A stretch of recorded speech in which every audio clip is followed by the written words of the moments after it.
लगभग 20 मिनट बाद निशा और अखिल भागते हुए अस्पताल पहुंचते हैं। अस्पताल के एक वीआईपी एरिया जहां पर चारों तरफ बॉडीगार्ड्स तैनात थे, वहीं एक तरफ सोफे पर एक शख्स सर पर हाथ रखे बैठा हुआ था। अखिल और निशा भागकर उसके पास आते हैं तो अखिल उससे कहता है, अथर्व क्या हुआ? ये हमला कैसे हुआ? और ईशानी ईशानी भाभी कहाँ है? उसके पास उनकर अथर्व ने अपना सर उठाया और उसे देखा तो दोनों ही उसका चेहरा देखकर हैरान रह गए, क्योंकि उसकी आंखें एकदम लाल और चेहरा एकदम काला पड़ चुका था। उसके चेहरे पर दर्द साफ साफ दिख रहा था। निशा ने कांपते हाथों से उसके हाथों को पकड़ा और घुटने के बल बैठकर कहा, भाई, यीशु कहाँ है? क्या हुआ है उसे? वो ठीक तो है ना? उसकी बात पर अथर्व ने कुछ नहीं कहा, सिर्फ ओटी की तरफ अपनी आंखों से इशारा कर दिया। उन दोनों को ही कुछ समझ में नहीं आया कि अथर्व क्या कहना चाह रहा है। अखिल ने उसे कंधों को पकड़ा और हिलाते हुए कहा, अथर्व, हम सब कुछ पूछ रहे हैं, बताओ ईशानी भाभी कहाँ है? उसके इतना कहते ही अथर्व के दिमाग में वो पल घूम गया। फ्लैशबैक। अथर्व ईशानी को अपने गले से लगाए खड़ा था, तभी अचानक से ईशानी ने उसे धक्का दिया, जिससे वो जमीन पर गिर गया। वो कुछ समझ पाता या कह पाता तभी एक गोली चलने की आवाज आई और उसने जब ईशानी को देखा तो उसके सीने से खून का फव्वारा फूट पड़ा। ये देखकर अथर्व जोर से चीख पड़ा, यीशु! तभी गार्ड्स ने देख लिया जिन आदमियों को उन्होंने मारा है उनमें से एक आदमी जिंदा है। उसी में से एक ने गोली चलाई, जिसे ईशानी ने देख लिया और अथर्व को हटा दिया और अथर्व को लगने वाली गोली उसके सीने में जा लगी। Flashback and. अखिल और निशा जब ये सुने तो निशा वहीं जमीन पर गिर पड़ी। अखिल भी शॉक हो गया। निशा की आंखों से आंसू बह रहे थे। अखिल ने उसे संभाला और वहीं एक सोफे पर बिठा दिया। अखिल इस समय अथर्व को देख रहा था जो शांत बैठा था, लेकिन उस शांति के पीछे कितना बड़ा दर्द का तूफान छुपा था, इसका एहसास अखिल को अच्छे से था। तभी एक नर्स बाहर आती है और उनके सामने आकर कहती है, नर्स, क्या आप में से किसी का ब्लड एबी नेगेटिव है? पेशेंट को ब्लड की जरूरत है और ये ग्रुप का ब्लड अभी हमारे पास नहीं है। तभी अथर्व की आवाज आती है जो कहता है, मेरा ब्लड है। उसके ऐसा कहने पर नर्स कहती है, मेरे साथ आइए।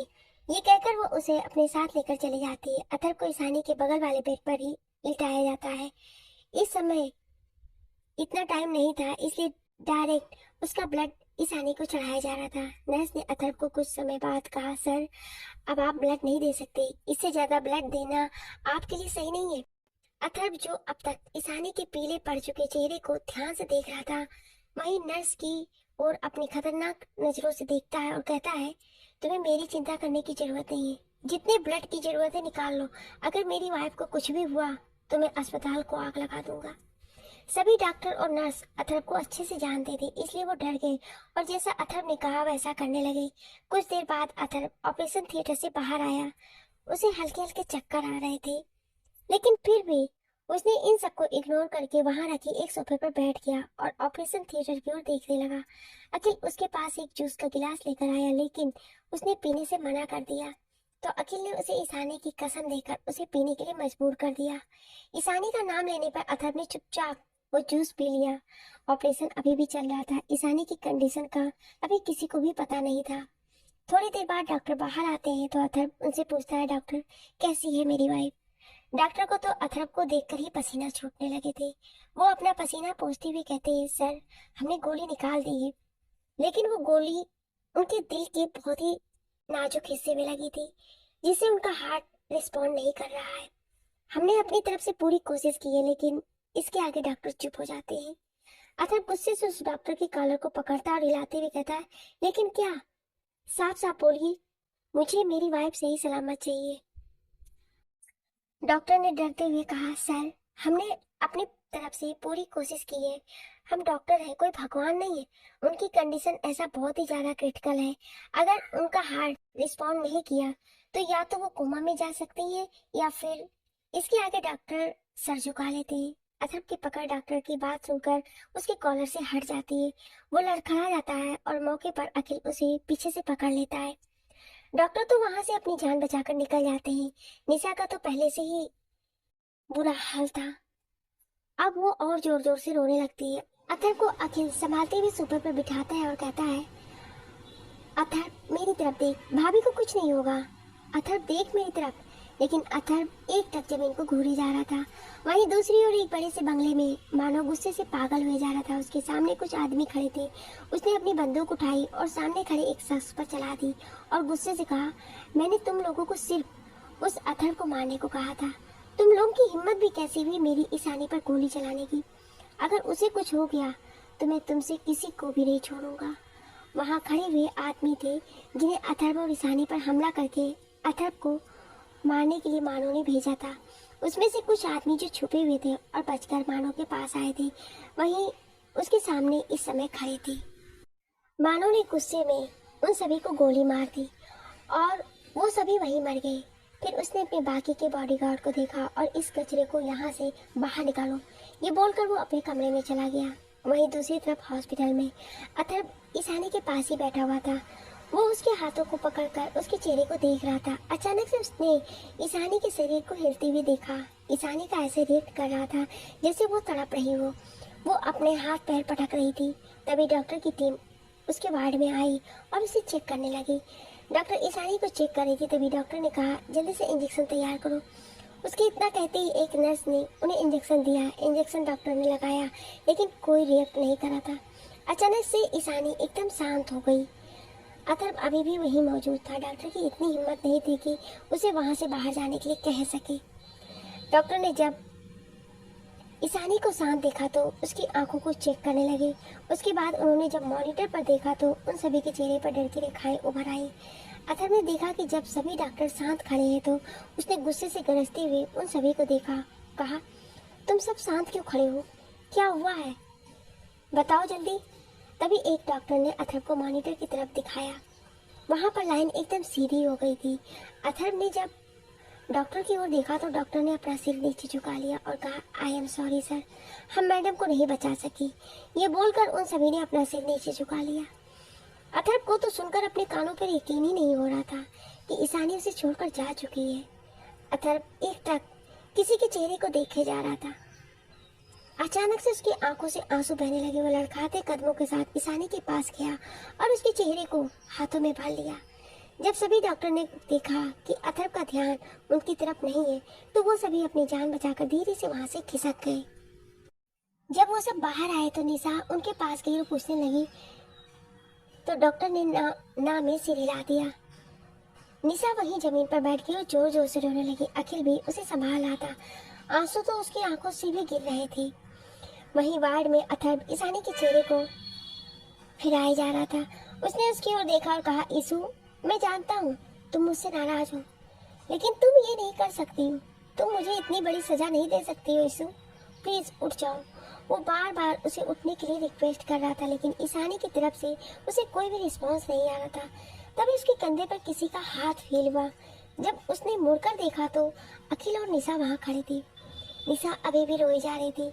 आंसू तो अखिल के भी आंखों में थे, लेकिन जब उन दोनों ने अथर्व की आंखों में आंसू देखा तो ये उन दोनों के लिए शॉकिंग था, क्योंकि अथर्व की आंखों में आज तक उन्होंने कभी भी आंसू नहीं देखा था।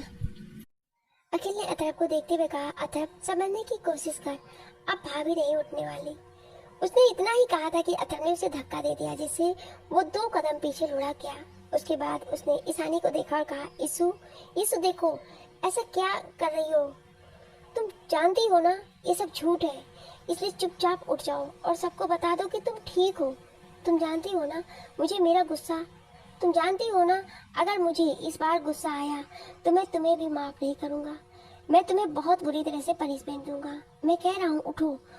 उसे बार बार उठाया जा रहा था। उसे इस तरह से पैनिक करते देख निशा और अखिल का दर्द और बढ़ गया। उनकी आंखों से और भी ज्यादा आंसू बहने लगे। अथर्व ने ईशानी के चेहरे को पकड़ा और कहा, ईशानी देखो, तुम मुझे ऐसे छोड़कर तुम नहीं जा सकती हो। तुम जानना चाहती थी ना कि मैं तुमसे शादी क्यों किया। मैं ये सब क्योंकि मैं तुम्हें सब बताऊंगा। मैं तुम्हें अभी बताता हूँ, तुम सुनो। मुझे पता है वो सब सुनने के बाद तुम उठ जाओगी। सुनो, मैं जब तुम्हें पहली बार देखा था ना तभी मैं तुमसे प्यार करने लगा था। तुम्हारा चेहरा मेरे दिल में बस गया था। तुम्हें देखने के लिए मैं तरसता था। चोरी चोरी तुम्हें देखता था। जब मुझे पता चला कि तुम किसी और से प्यार करती हो, तुम्हारी शादी होने वाली है, तो मुझे खुद पर बहुत गुस्सा आया था।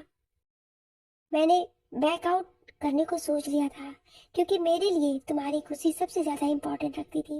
लेकिन जब मुझे पता चला वो लड़का सही नहीं है, वो तुम्हें धोखा दे रहा है, तो मैं ही तुम्हें उसे होटल का पता बताया था। मैं तुम्हें मैसेज करके वहां भेजा था। मुझे लगा तो तुम उसे शादी से बैकआउट कर लोगी, लेकिन तुम तो शादी को करने के लिए मान गई थी, इसलिए मुझे ये सब करना पड़ा। मैं तुमसे बहुत प्यार करता हूँ। तुम्हें कुछ हो गया तो मैं भी नहीं जी पाऊंगा। मेरी जिंदगी में तुम हो पहली वो लड़की जिसे मैं इतने हद तक प्यार करता हूँ। तुम्हें कुछ हो जाए मैं एफर्ट नहीं कर सकता। बहुत प्यार करता हूँ तुमसे। प्लीज उठ जाओ ईशानी, मैं नहीं रह सकता तुम्हारे बिना। उठ जाओ प्लीज। ये बोलते हुए अतर बार बार ईशानी को उठाने की कोशिश कर रहा था और उसकी आंखों से लगातार आंसू बह जा रहे थे। इस समय वो एक पागल आशिक की तरह लग रहा था, जो अपनी महबूबा को उठाने की जद्दोजहद में लगा हुआ था। निशा रोते हुए अतर के पास आती है और कहती है, भाई प्लीज शांत हो जाइए भाई, अब कुछ नहीं हो सकता है। ईशानी हमें छोड़कर जा चुकी है भाई, वो अब कभी नहीं उठेगी। प्लीज भाई खुद को संभालिए भाई। उसने इतना ही कहा था कि अतर्क उसकी तरफ मुड़ा और अपने मुंह पर एक उंगली रखकर बोला, चुप, एकदम चुप, एक शब्द मत कहना। कुछ नहीं हुआ मेरी यीशु को, वो अभी उठेगी। इस समय अथर्व का चेहरा देखकर अखिल और निशा दोनों ही डर गए। उसकी आंखें एकदम लाल पड़ी हुई थी और चेहरा गुस्से से काला हो गया था। इस समय कोई भी अगर उसे देखता तो एक पल के लिए बेहोश भी हो सकता था। निशा अपने भाई को इतने दर्द में देखकर सहन नहीं कर पा रही थी और वो जोर जोर से रोने लगी। अथर्व अपनी ईशानी को पकड़ा और अपने सीने से लगा लिया। वो उसे अपने सीने से लगाता है, उसके सर को सहलाता है। उसकी आंखों से आंसू बह जा रहे थे। वो सिर्फ एक ही बात कह रहा था, प्लीज ईशानी वापस आ जाओ, मैं नहीं रह सकता तुम्हारे बिना। तुम्हें इस तरह से देखकर मैं टूट रहा हूँ ईशानी, मैं भी मर जाऊंगा ईशानी, मैं तुम्हारे बिना नहीं रह पाऊंगा। प्लीज ईशानी वापस आ जाओ। तुम जो कहोगी मैं करूंगा, तुम जैसे कहोगे वैसे करूंगा, तुम जो चाहोगी वही होगा। प्लीज एक बार बस वापस आ जाओ। मैं वादा करता हूँ तुम्हें कभी हर्ट नहीं करूंगा, तुम्हें कभी खुद से दूर नहीं करूंगा, तुम्हें बहुत प्यार दूंगा, कभी तुम्हें परेशान नहीं करूंगा। प्लीज ईशानी, प्लीज उठ जाओ। आई love you Ishu, I can not live without you. लेकिन जब उसने देखा कि ईशानी कोई भी रिएक्ट नहीं कर रही, तो उसे ऐसा एहसास हुआ जैसे उसकी जिंदगी उससे छूट गई हुई। वो अचानक से जोर कर चिल्ला पड़ा, नहीं Ishu, please don't go, please come back, I can't live without, I love you so much, please I can't live without you, please Ishu, should come back, please Ishu, please come back. Atharv की हालत इस समय कोई भी देखता तो उसकी आंखों से आंसू बहने लगते। निशा और अखिल भी खड़े खड़े रो रहे थे। उन्हें भी समझ में नहीं आया कि क्या करें। एक तो ईशानी की मौत, उस पर से अथर्व की ऐसी हालत, वो दोनों भी पूरी तरह से टूट चुके थे। अथर्व का इस तरह से टूटा हुआ देखकर बाहर खड़े डॉक्टर और नर्स की भी आंखों से आंसू बह रहे थे। वो सभी जानते थे कि अथर्व कैसा है, अथर्व कितना क्रूर है और कितना एरोगेंट इंसान है, ये सभी जानते थे। लेकिन आज अथर्व का ये रूप देखकर सभी शौक में थे और सभी के दिल में एक दर्द की लहर घुस गई थी, क्योंकि अथर्व रिएक्ट ही ऐसा कर रहा था। जो इंसान अपनी परफेक्शन के लिए पूरी जगह फेमस था, जो पूरी दुनिया को अपने कदमों में झुकाने की हैसियत रखता था, वो इंसान आज एक लड़की के लिए इतना टूट गया है कि वो रो रहा है। अथर्व ईशानी को अपने गले से लगाए आंसू बहाए जा रहा था। वो बार बार सिर्फ इतना कह रहा था, please come back Ishu, I can't live without you, please come back. उसकी आंखों से आंसू बहे जा रहे थे, उसकी आंखें बंद थी और वो ईशानी को अपने गले से लगाए आंसू बहाए जा रहा था। अचानक से उसके कानों में एक धीमी मगर दर्द भरी आवाज गूंजती है, अथर्व। इसी के साथ उसे अपने गले पर गर्म सांसें भी फील होती। ये सब एहसास होते ही अथर्व की आंखें हैरानी से बड़ी हो जाती हैं। वो तुरंत अपने आप से ईशानी को दूर करता और उसके चेहरे को अपने हाथों में भरकर कहता, ईशु। अथर्व की आंखों से अभी भी आंसू बहे जा रहे थे। उसके दोनों हथेलियों में ईशानी का चेहरा था, जो अपनी आंखें बामुश्किल से खोलने की कोशिश कर रही थी। अथर्व उसके चेहरे को अपने हाथों में भरकर उसके माथे पर किस करता है, फिर पूरे चेहरे को चूम कर कहता है, प्लीज यीशु, एक बार और मेरा नाम बुलाओ प्लीज। उसके इतना कहते ही ईशानी के मुंह से फिर से एक लफ्ज निकलता है, अथर्व। उसकी आवाज में कंपकपी और दर्द दोनों शामिल था। जिसे अदर बहुत अच्छे से समझ रहा था। उसके चेहरे पर एक बड़ी सी मुस्कान खिल गई थी। तभी जो डॉक्टर बाहर खड़े थे वो सभी हैरानी से ये देख रहे थे। भागते हुए अंदर आते हैं, अथर्व से कहते हैं, सर प्लीज प्लीज मैडम को हमें चेक करने दीजिए प्लीज सर। उसके इतना कहते अथर्व उठ जाता है, लेकिन ईशानी उसके हाथ को नहीं छोड़ती है। डॉक्टर उसे कहते हैं, आप जाइए मत, बस यहीं पास में खड़े रहिए। ईशानी का हाथ पकड़े वो वहीं खड़ा था। ईशानी भी उसके हाथों को पकड़ी हुई थी। डॉक्टर ईशानी को चेक करते हैं और हैरानी से अथर्व को देखकर कहते हैं, सर ये मेरी पूरी 30 साल के कैरियर में पहली बार हुआ है। इसे मिरेकल कहना गलत नहीं होगा। मैम मौत को हराकर वापस आ गई है। हमें ये बताते हुए बहुत ही ज्यादा खुशी हो रही है कि मैम पूरी तरह से खतरे से बाहर है। बस उन्हें कुछ दिन यहाँ अस्पताल में रहना पड़ेगा, उसके बाद आपको यहाँ से ले जा सकते हैं। इतना कहकर वो सभी डॉक्टर वहां से चले गए। अतर अभी भी मुस्कुराते हुए ईशानी को देखे जा रहा था। ईशानी की निगाहें भी उसी की तरफ थी। तभी उन्हें निशा और अखिल की आवाज आती है। निशा दौड़ के आती है और ईशानी को अपने गले से लगाती है, जिससे ईशानी की एक आह निकल जाती है। उसकी आह सुनकर निशा को रियलाइज होता है कि उसने जल्दी जल्दी में ईशानी की चोट को छू दिया है। वो उससे दूर हटती है और अपने कान पकड़कर कहती है, माफ कर दे, मुझसे भूल हो गई। लेकिन तू तू ठीक तो है ना? मुझे तो यकीन ही नहीं हो रहा है। तो तुझे मैं बता नहीं सकती हूँ कि मैं इस समय क्या फील कर रही हूँ। ये सब बोलते हुए निशा की आवाज कट रही थी। उसके चेहरे पर अभी भी आंसू के निशान थे। ईशानी उसे मुस्कुराकर देखती है और कहती है, मैं ठीक हूँ निशा। अखिल भी उसके पास आता है और कहता है, भाभी आप ठीक है, हमें बहुत ज्यादा खुशी है। आप कुछ जानती नहीं है हम कितना परेशान हो गए थे। ईशानी उसकी तरफ भी देखकर बस स्माइल कर देती है। अखिल एक नजर अथर्व को देखता है, जो अभी भी ईशानी को एकटक देखे जा रहा था। अखिल निशा को कुछ इशारा करता है तो निशा कहती है, हमें घर चलना चाहिए, हम थोड़ी देर बाद आएंगे तेरे लिए कुछ ले करके, हेल्दी खाने को। और बाड़ी भी अकेली घर पर रहना। बाड़ी की बात सुनकर ईशानी भी हाँ में सिर हिला देती है। थोड़ी देर बाद अखिल और निशा वहां से चले जाते हैं। उनके जाने के बाद अथर्व ईशानी के पास बैठता है और उसके चेहरे को अपने हाथों में भरकर उसके माथे पर एक लाइट किस कर देता है।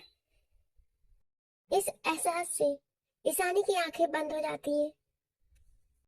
अथर्व प्यार से उसके चेहरे को देखता है और कहता है, आगे से ऐसा कुछ भी मत करना। तुम्हें क्या लगा तुम उस बंदूक की गोली को अपने ऊपर लेकर मुझे बचा लोगी?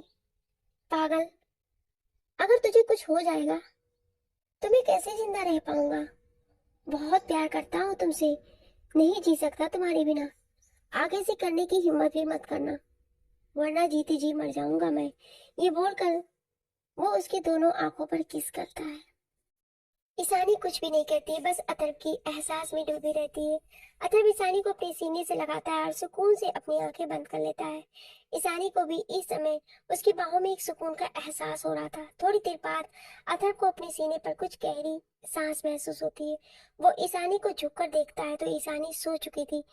उसे सोते देखकर अथर्व के चेहरे पर एक स्माइल आ जाती है। वो प्यार से ईशानी के माथे पर किस करता है, उसे बेड पर सुला देता है और अच्छे से ब्लैंकेट ढक करके उसके पास बैठा और उसके सर को सहलाता रहता है। दूसरी ओर मानो के पास खबर पहुंच गई थी कि ईशानी की डेथ हो चुकी है। ईशानी अभी भी जिंदा है, ये बात ज्यादा किसी को पता नहीं थी। ईशानी के मरने की खबर सुनते ही उसके आदमी अस्पताल से जा चुके थे। ईशानी मौत से लड़कर वापस आ चुकी है, ये उन सबको नहीं पता था। मानो गुस्से से अपने घर की सारे सामान तोड़े फोड़े जा रहा था। वो बंदूक लेकर चारों तरफ चलाया जा रहा था। बाकी सभी बॉडीगार्ड छुपे हुए थे। उसके डर से वो सभी अपनी जान की खैर मना रहे थे। लगभग 3 घंटे बाद ईशानी जब उठती है तो उसे अपने सिर पर किसी का हाथ फील होता है। जब वो अपनी आंखें खोलती है तो उसे दिखाई देता है अथर्व, जो उसके बगल में बैठे उसके सर को सहलाते सहलाते ही वहां पर सो चुका था। ईशानी एक टक उसके चेहरे को देख रही थी। उसे तो यकीन ही नहीं हो रहा था कि अथर्व उसे इतना प्यार करता है। वो एक टक उसके चेहरे को ही देख रही थी। इस समय अथर्व बिखरी हुई हालत में था। उसकी शर्ट जो कि व्हाइट कलर की थी, उस पर जगह जगह खून के धब्बे थे। चेहरे पर अभी भी ऐसा लग रहा था जैसे ना जाने कितने दिनों से उसने कुछ खाया ना हो। उसके बाल भी बिखरे हुए थे, लेकिन इस लुक में भी वो बहुत ही ज्यादा हैंडसम और चार्मिंग लग रहा था।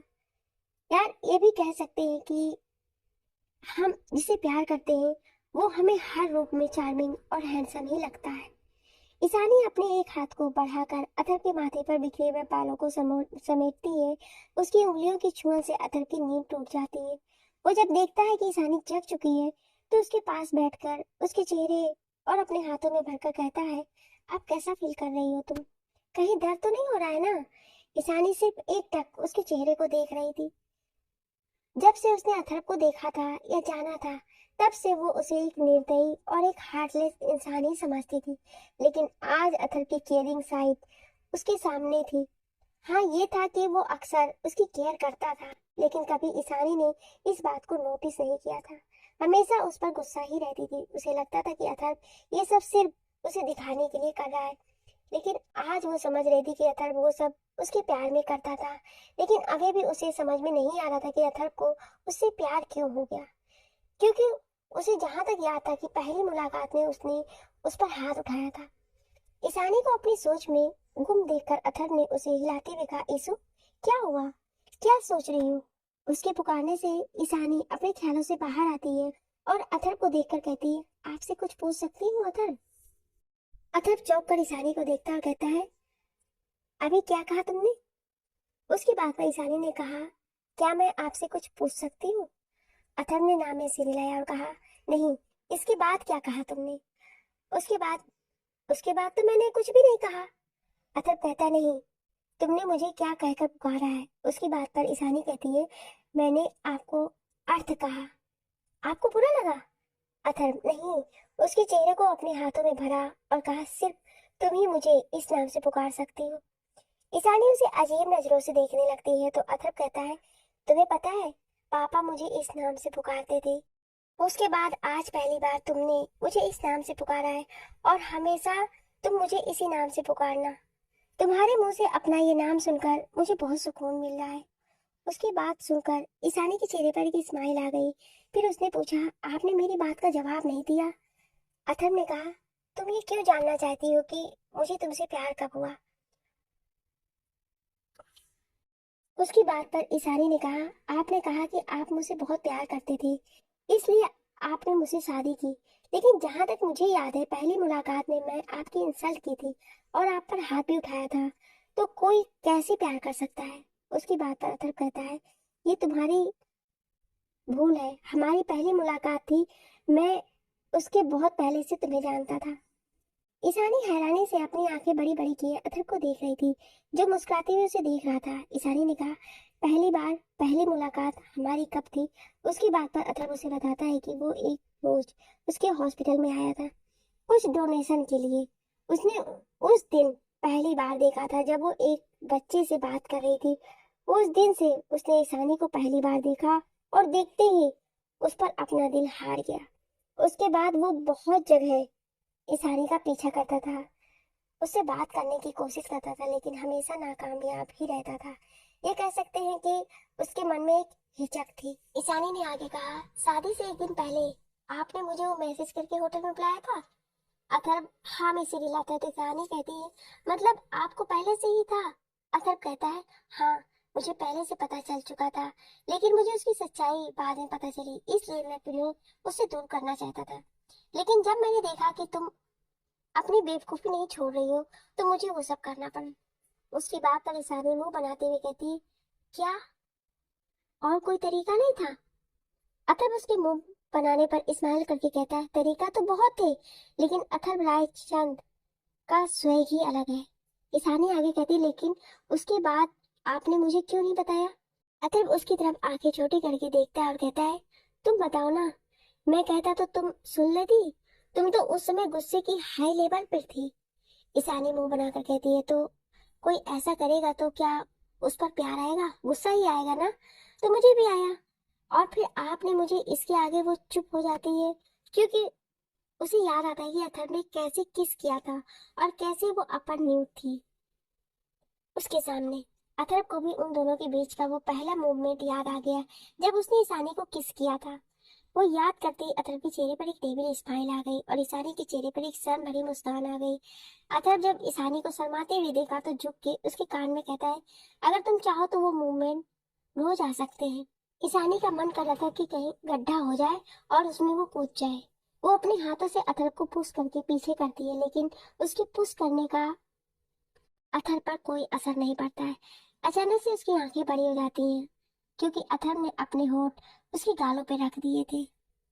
अथर्व धीरे धीरे अपने होठों से उसके चेहरे को छुड़ाया जा रहा था। ईशानी अपनी आंखें बड़ी किए हुए उसकी किस को फील कर रही थी। वो दोनों अपने में ही डूबे हुए थे। तभी उन दोनों के कानों में किसी के खांसने की आवाज आती है। उस आवाज को सुनकर दोनों ही अलग हो जाते हैं और दरवाजे की तरफ देखते हैं, जहां पर तीन लोग खड़े उन्हें देखकर हंस रहे थे। अथर्व ईशानी से दूर होकर खड़ा हो जाता है और दरवाजे पे खड़े अखिल, निशा और बाड़ी को ऐसे घूरता है जैसे कि वो उन तीनों को अभी जान ले लेगा। वो तीनों ही उसे इग्नोर करके ईशानी के पास आते हैं और उससे बातें करने लग जाते हैं। अथर्व खुद को इग्नोर होता है देखकर गुस्से से वहां से चला जाता है।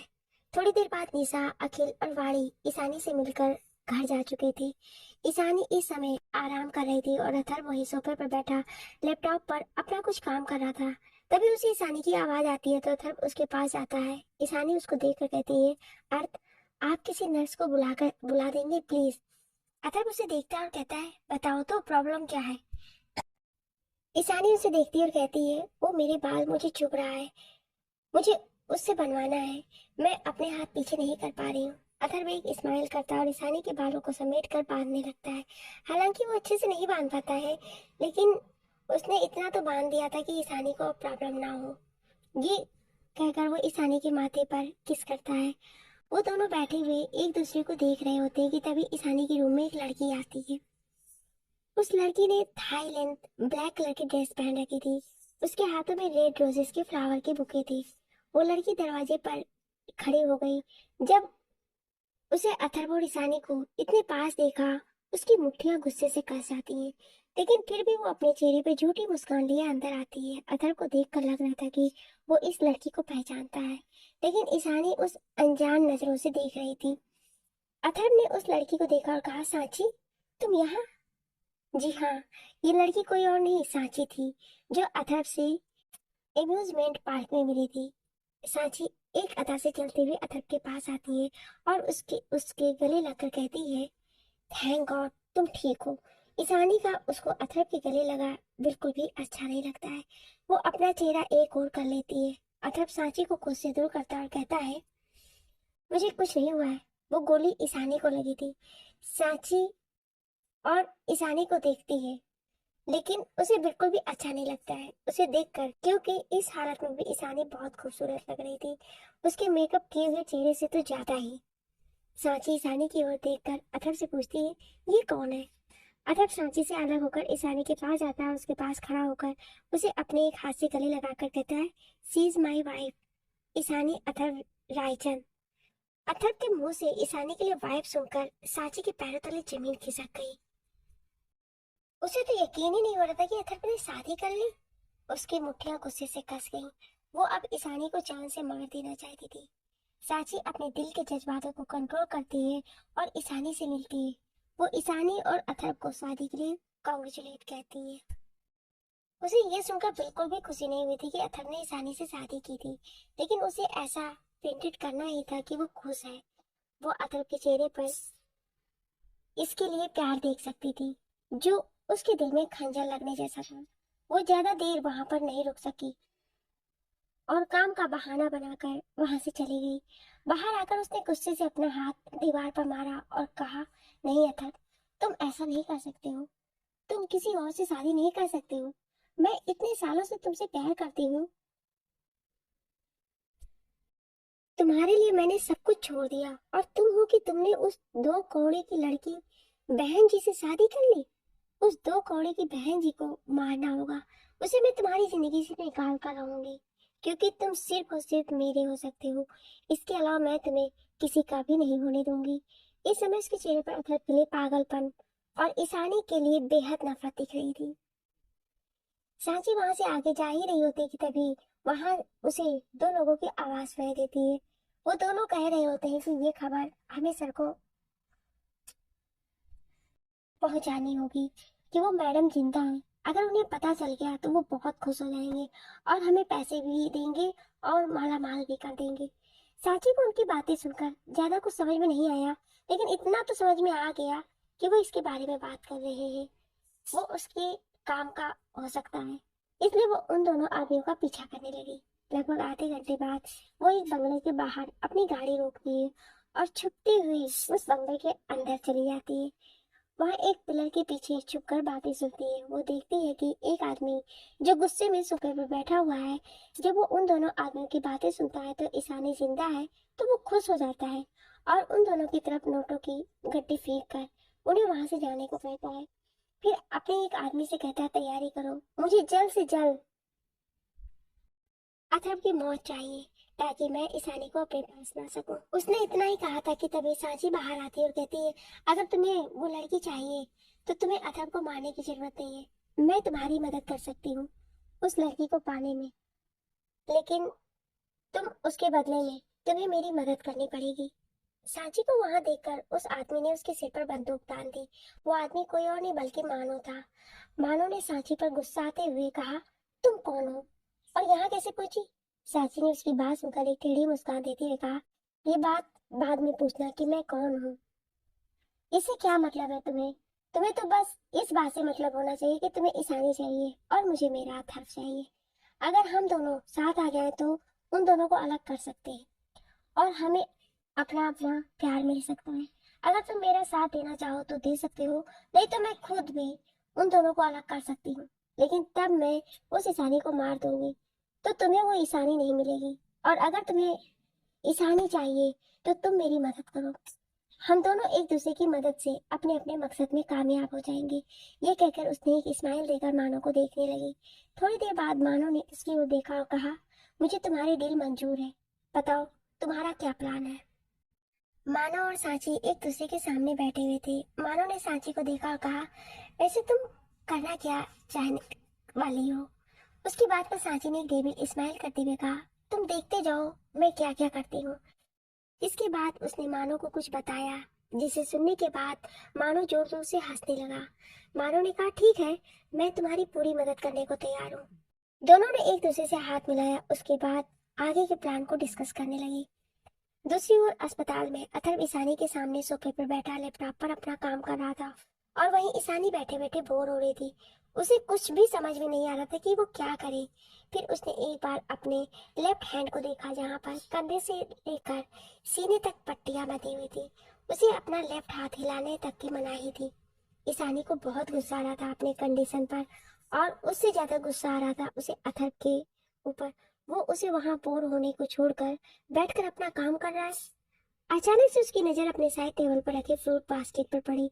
उसे देखकर ईशानी के चेहरे पर एक स्माइल आ गई। अथर्व जो पूरा ध्यान लगाकर अपना काम कर रहा था, अचानक से उसके सिर पर कुछ आकर लगा उसका, तो जिससे उसका सर चकराने लगा। 2 मिनट बाद जैसे ही वो शांत हुआ, उसने ध्यान से देखा तो एक सेब आकर उसके सर पर लगा था। उसने उसको देखा और सामने गुस्से से उसे घूरते हुए ईशानी को देखा। उसने अपनी आंखें छोटी छोटी की और ईशानी को गुस्से से घूरते हुए कहा, ये तुमने किया? उसने इतना ही कहा था कि तभी एक और सेब उसकी तरफ आया। वो उससे लगती उसके पहले ही उसने उसे पकड़ लिया। अब वो उसे लेकर ईशानी के पास आया और कहा, ये क्या तरीका है यीशु? ईशानी ने भी उसे बराबर करते हुए कहा, यही तो मैं भी पूछना चाहती हूँ कि आखिर ये क्या तरीका है? मैं यहाँ बीमार हूँ, यहाँ से हिल नहीं सकती हूँ, उठ नहीं सकती, यहाँ बैठे बैठे बोर हो रहे हैं, और आप हैं कि अपना ये बोरिंग सा लैपटॉप लेकर बैठे हुए। आपको इतना भी समझ नहीं आता, बीमार इंसान ऐसे ही बोर होता है तो बीमार पड़ जाएगा। आपको पता है, आपसे एक बहुत बड़ी गलती हो गई है। आपको मुझसे नहीं, अपने इस लैपटॉप से शादी कर लेनी चाहिए थी। मुझे तो आपके इस लैपटॉप को देखकर सौतन वाली फीलिंग आती है। ईशानी की लास्ट लाइन सुनकर अथर्व के चेहरे पर एक मुस्कान आ गई। उसने ईशानी के दोनों तरफ अपने हाथ रखे और झुककर उसके चेहरे के करीब आकर कहा, मतलब तुम मानती हो हमारी शादी को? अथर्व का चेहरा इस समय ईशानी के एकदम करीब था। अथर्व की गर्म सांसें ईशानी के चेहरे पे पड़ रही थी, जिससे उसके शरीर में गुस्से आ रहे थे। ईशानी ने अटकते हुए कहा, आप कहना क्या चाह रहे हो अर्थ? एक दफा फिर उसके मुंह से अपने लिए अर्थ सुनकर अथर्व के दिल की धड़कन एक मिनट मिस कर दिया। अथर्व ने एक गहरी स्माइल दी और कहा, तुमने ही तो कहा था कि तुम इस शादी को नहीं मानती। ईशानी ने आगे कहा, तो उसे कोई शादी कहता है? बस आए बंदूक रखी और फेरे लेकर मंगलसूत्र पहना दिया, सिंदूर पहना दिया, ऐसी भी कोई शादी होती है? तो कैसे शादी होती? इस बार अथर्व ने उसके कानों में कहा, जिससे उसके होठ ईशानी के कानों को छू रहे थे। ईशानी के चेहरे शरीर में सिहरन उठ रही थी, जिसे अथर्व बखूबी समझ रहा था। ईशानी ने आगे कुछ नहीं कहा, बस अपनी पलकें झुका ली। अथर्व समझ गया कि ईशानी अब बहुत ज्यादा शर्मा रही है, वो आगे कुछ नहीं बोल पाएगी, इसलिए वो उससे दूर हो गया और कहा, चलो वो सब छोड़ो, अब ये बताओ कि तुम क्यों बोल रही हो, क्या करना चाहती हो तुम, और तुम्हारी बोरियत को दूर करने के लिए मैं क्या करूं? उसकी बात पर ईशानी ने कहा, हम मूवी देख ले साथ में। अथर्व ने कहा, ठीक है, बताओ कौन सी मूवी देखना चाहती हो? मैं वही लगा देता हूँ, दोनों मूवी देखते हैं। ईशानी ने कहा, कोई रोमांटिक मूवी लगाइए, मुझे रोमांटिक मूवी देखना बहुत पसंद है। अथर्व ने उसकी तरफ एक डेविड इस्माइल के साथ देखा और कहा, रोमांटिक मूवी देखने की क्या जरूरत है, तुम चाहो तो हम रोमांटिक मूवी बना सकते हैं अभी यही। आज अथर्व की शैतानियों से ईशानी बार बार शर्माई जा रही थी। अथर्व ने जब ईशानी को इतना शर्माते हुए देखा तो उसे आगे छेड़ना बंद कर दिया और कहा, बताओ तुम कौन सी मूवी देखोगी? ईशानी उसकी ओर देखती और कही, कोई भी मूवी लगा दीजिए। उसकी बात पर अथर्व ने एक इंग्लिश मूवी लगा दी। पहले तो सब कुछ ठीक था, लेकिन अचानक से इसने जो बोल्स सुने, उससे ईशानी ने उस टैप को बंद कर दिया। अथर्व उसकी ओर देखने लगा तो ईशानी ने कहा, ये कैसी गंदी मूवी लगा दिया आपने? अथर्व ने कहा, रोमांटिक मूवी है। ईशानी ने उसकी ओर घूर के देखा और कहा, मुझे ऐसी मूवीज देखना पसंद नहीं है। अरे अभी तो तुम कह रही थी कि तुम्हें रोमांटिक मूवी देखनी है, तो मैंने लगा दी। ईशानी ने उसकी ओर देखा और कहा, छी, ऐसी मूवी कौन देखता है?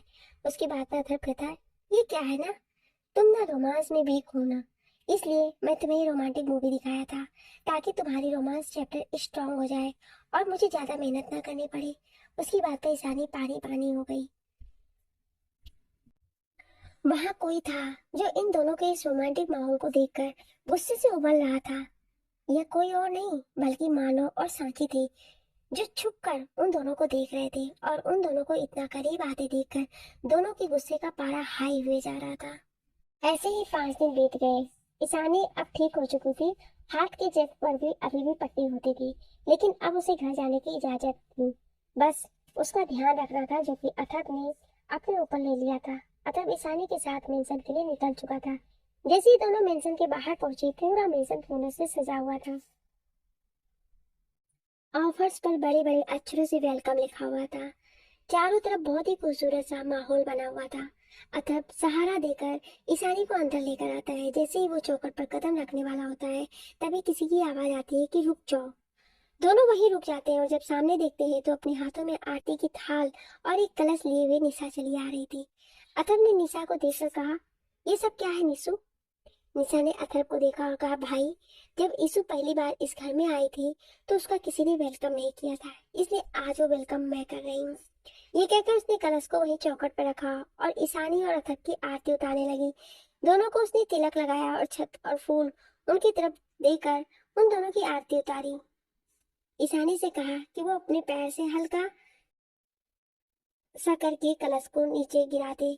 ईशानी ने देखा कि उस कलश में चावल भरा हुआ था, तो ईशानी ने धीरे से उस कलश को अपने पैरों से गिराया और जैसे ही वो आगे बढ़ने को हुई, उसके सामने 1 मिनट में कुमकुम से भरी हुई थाली रख दी। ईशानी ने उस थाली में अपने दोनों पैर रखे और सामने बढ़े एक सफेद कपड़े पर अपने पैरों की छाप छोड़ती हुई अंदर चली आई। इस पूरे समय में अथर्व ने ईशानी को पकड़ रखा था। अथर्व ने निशा को देखा और कहा, अगर तेरी ये सारी रिचुअल्स हो गए हो तो हम कमरे में जाएं। यीशु को आराम की जरूरत है। उसकी बातें सुनकर निशा ने कहा, भाई जाइए जाइए, लेकिन पहले मेरा नेक तो देते जाइए। अथर्व ने निशा की ओर देखा, फिर अखिल को देखकर कहता है कि अपनी बीवी को समझा, कैसा नेक मांग रही है। अखिल कुछ कहता है उसके पहले ही निशा ने उसे घूर कर देखा और अथर्व की ओर मुड़कर बोली, मैं उसकी वाइफ बाद में बनी हूँ, आपकी बहन पहले हूँ, और बहन अपने भाई से नेक लेती है जब वो बीवी के साथ घर में आता है। इसे चुपचाप पहले नेक दे दो, फिर जाओ, वरना आप जाओ अपने कमरे में और ईशानी को मैं दूसरे कमरे में ले जाऊंगी। ये सुनकर तो अथर्व का मुंह ही बन गया। उसने कहा, बता मेरी माँ, तुझे क्या चाहिए? उसकी बात पर निशा ने एक टेबल स्माइल करते हुए देखा और कहा, मुझे आपकी वो स्पोर्ट्स कार चाहिए। अथर्व ने उसे घूर कर देखा और कहा, तुझे क्या लगता है मैं तुझे वो स्पोर्ट्स कार दे दूंगा, तेरी ड्राइविंग स्किल जानते हुए भी? उसकी बात सुनकर निशा ने एक मासूम सा फेस बना लिया जो अथर्व को पिघलने के लिए काफी था। अथर्व ने ओके कहा और अपनी जेब से एक की निकालकर उसकी ओर उछाल दी, जिसे निशा पाकर खुश हो गई। फिर वो उन दोनों के रास्ते से हट गई। अथर्व ईशानी को कमरे में लेकर आया और उसे बेड पर बिठाया तो ईशानी ने कहा, मुझे चेंज करना है, आप निशा को बुला देंगे? अथर्व ने उसे देखा और कहा, मैं चेंज कर देता हूँ तुम्हारे कपड़े। उसकी बात पर ईशानी ने कहा, आप कैसे? वो अथर्व समझ रहा था कि वो अभी उसके साथ कंफर्टेबल नहीं है, तो उसने कहा, देखो निशा अभी कार लेकर बाहर चली गई है, तुम्हारे पास ऑप्शन के नाम पर सिर्फ नहीं है, लेकिन मुझ पर विश्वास करो, मैं तुम्हारी कंप्यूटर होने का पूरा ध्यान दूंगा।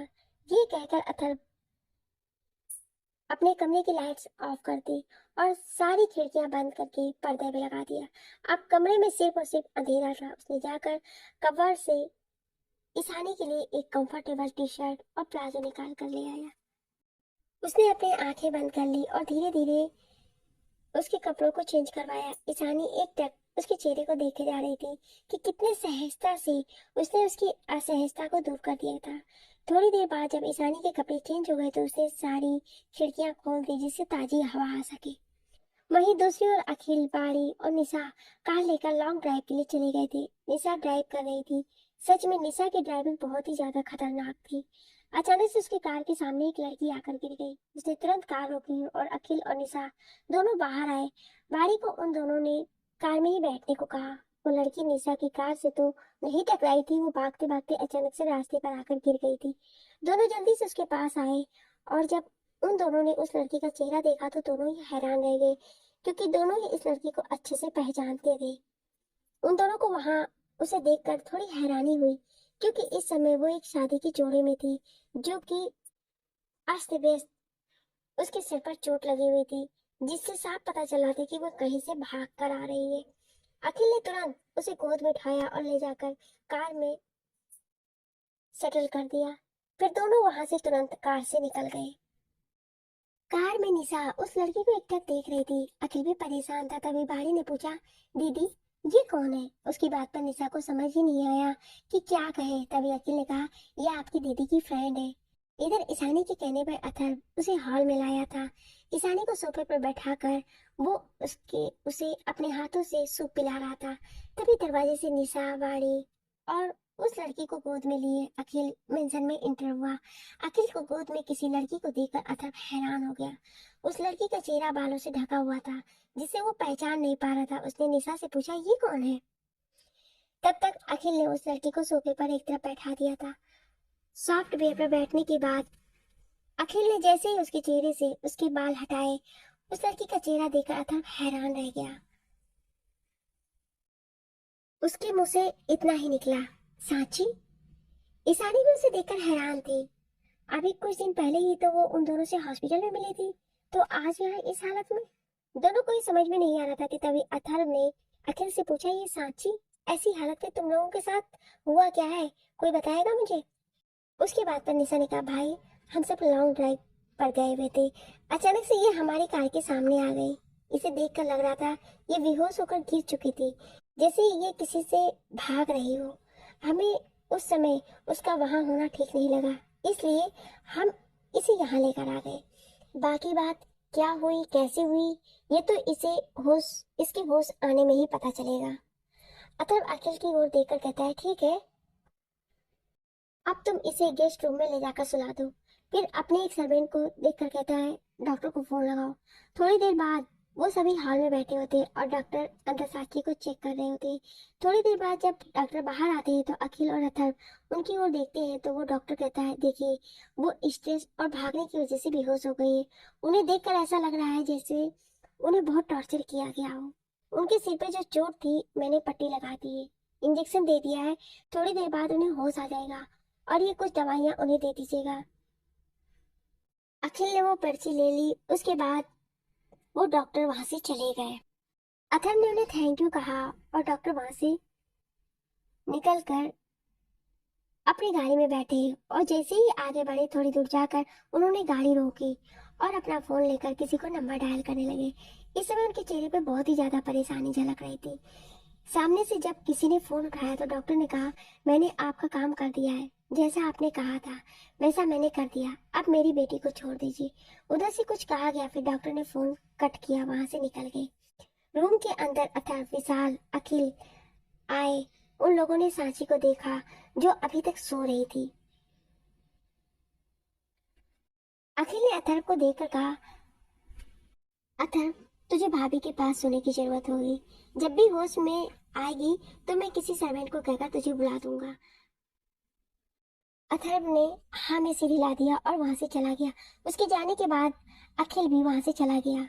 उसके जाने से पहले उसने दरवाजे को लॉक कर दिया था। जब उस कमरे में कोई नहीं था तो अचानक से सांची ने अपनी आंखें खोली और एक बड़ी सी स्माइल लिए बैठकर एक अंगड़ाई लेकर कहती, चलो पहला स्टेप तो हो गया, अब आगे आगे देखते जाओ क्या क्या होता है। ये बोलकर वो एक टेबल स्माइल करने लगी। उसने अपने कमरे के पास से एक छोटा सा फोन निकाला और किसी को मैसेज करके कुछ सेंड कर दिया। सेंड करने के बाद उधर से कुछ मैसेज आया जिसे पढ़कर वो स्माइल करने लगी और उस फोन को फिर से छुपा दिया। इधर ईशानी, अथर्व, निशा और अखिल बाड़ी के साथ डाइनिंग टेबल पर बैठे हुए थे। अथर्व अपने हाथों से ईशानी को खिला रहा था। वो सब कोई बात नहीं कर रहे थे। वहां पर सिर्फ चम्मच की आवाज आ रही थी। तभी बाड़ी ने कहा, सब इतने चुप क्यों हो, कोई प्रॉब्लम हो गई है क्या? उसकी बात पर निशा ने कहा, कुछ नहीं हुआ है बेबी। अच्छा तुम बताओ, तुम्हें कैसा लगा मेरे साथ ड्राइव पर? उसके बाद पर बाड़ी ने कहा, मुझे बहुत मजा आया, आप तो बिल्कुल फास्ट एंड फ्यूरियस की तरह ड्राइव कर रही हो। I love your driving. उसके बाद पर